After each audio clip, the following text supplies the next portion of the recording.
Shalom, selamat pagi untuk kita semua umat-umat Tuhan yang terkasih dan yang diberkati oleh Tuhan kita Yesus Kristus. Tentunya kita bersyukur, berterima kasih karena pada pagi hari ini kita boleh sama-sama menikmati pekabaran firman Tuhan dan juga boleh dijaga dari malam istirahat kita hingga pada pagi hari ini kita boleh menyambut hari yang baru dengan berkat yang baru. Bapak Ibu sekalian, umat-umat Tuhan yang terkasih di dalam Tuhan, pada saat yang indah ini saya rindu untuk membawakan renungan singkat dari Lukas pasal yang ke-15, perikop tentang perumpamaan anak yang hilang. Tentunya ini bukanlah sebuah cerita yang baru kita dengar, dan berulang kali bisa saja ini sering kita dengarkan atau bahkan kita baca ulang karena kisahnya yang inspiratif di dalam kehidupan kita. Bapak Ibu sekalian, sebelum daripada kita lebih jauh untuk melihat pelajaran yang bisa kita dapat dari pelajaran ini, marilah kita mengundang kehadiran Roh Kudus, kita berdoa di dalam hati kita. Tuhan di surga, pada saat ini kami rindu untuk memulai daripada renungan singkat. Bantu kami dengan tuntunan Roh Kudus-Mu untuk boleh mengerti pekabaran firman Tuhan yang akan kami dengarkan pada saat ini. Ampuni kami orang yang berdosa ini ya Bapa. Di dalam nama Tuhan Yesus kami berdoa. Amin. Kembali saya mengingatkan bahwa kita belajar tentang Lukas pasal yang ke-15, perumpamaan anak yang hilang.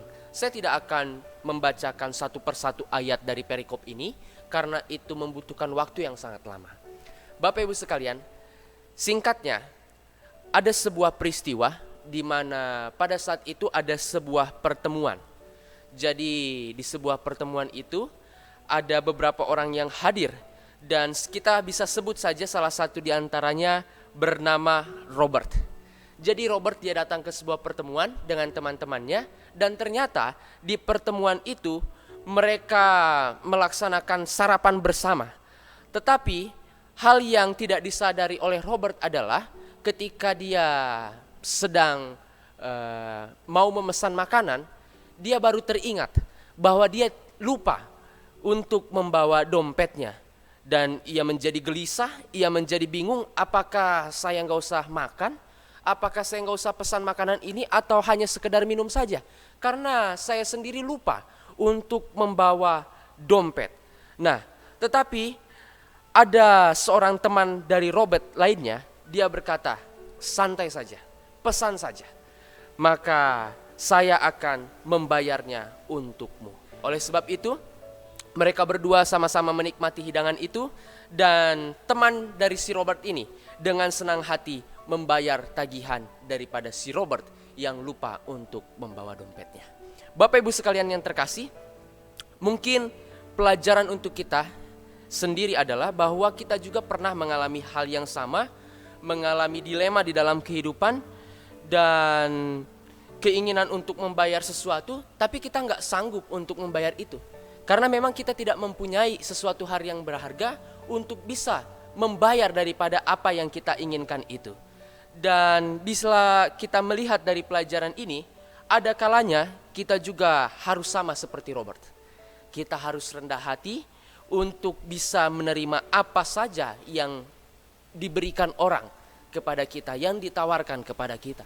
Dan sama seperti pelajaran kita ini dari Lukas pasal yang ke-15 tentang perumpamaan anak yang hilang ini, kita bisa melihat bahwa si anak bungsu ini ketika dia sudah mendapatkan apa yang dia inginkan, dia pergi, dia berfoya-foya, dia nikmati seluruh harta yang dia punya, dan mungkin saja dia membayangkan ketika dia sudah menyesal itu, dia akan menerima pembalasan dari perbuatan yang dia lakukan selama ini, ya, yaitu kesalahannya. Nah, rasanya itulah yang terbayang sambil ia memikirkan apa yang hendak ia katakan kepada ayahnya. Bahkan untuk makan saja dia susah, ya. Dia baru menyadari kesalahannya setelah dia menikmati kesenangan selama ini dan tergantikan dengan kesusahan. Dia tidak membayangkan apa kira-kira yang akan terjadi ketika ia bertemu dengan ayahnya dan apa yang akan ayahnya katakan bahkan lakukan untuk dirinya. Nah, Bapak Ibu sekalian, di ayat yang ke-19 kita bisa melihat Bahkan dia berkata, "Aku tidak layak lagi disebutkan anak Bapa. Jadikanlah aku sebagai salah seorang upahan Bapa." Bisa kita bayangkan, saudara-saudari di dalam Tuhan, tidak mungkin ayahnya berpikir seperti itu, ya. Di mata ayahnya, dia tetap anak yang dia kasihi. Meskipun anaknya ini telah melakukan dosa dan menghambur-hamburkan apa yang menjadi miliknya. Tetapi bisa kita lihat bahkan di ayat ke-20, ketika ayahnya melihat dari kejauhan, dia sudah berlari untuk mendapatkan anaknya dan mencium anaknya. Itulah bukti kasih daripada perumpamaan anak yang hilang ini, yaitu perumpamaan sifat daripada orang tua yang mengasihi anaknya.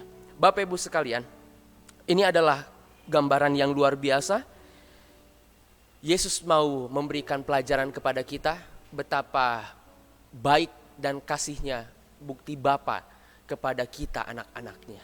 Dan di dalam kehidupan kita juga, kita bisa mengalami hal yang sama. Kita jauh daripada Tuhan, tetapi dengan tangan yang kosong, Dia menyambut kita kembali kepadanya.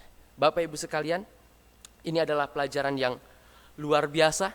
Dan ada sebuah kalimat dari Arthur Jackson yang bisa kita pegang di dalam kehidupan kita. Di sana dikatakan, "Tiada lain kupegang, hanya salib dan iman kepada Tuhan." Biarlah ini menjadi pelajaran buat kita semua di dalam menjalani kehidupan kita saat ini untuk bergantung sepenuhnya kepada Tuhan. Kita tidak punya apa-apa, tetapi kita bisa datang kepada Tuhan dan Dia akan memberikan pertolongan kepada kita semua. Terima kasih. Tuhan Yesus memberkati kita semuanya. Amin.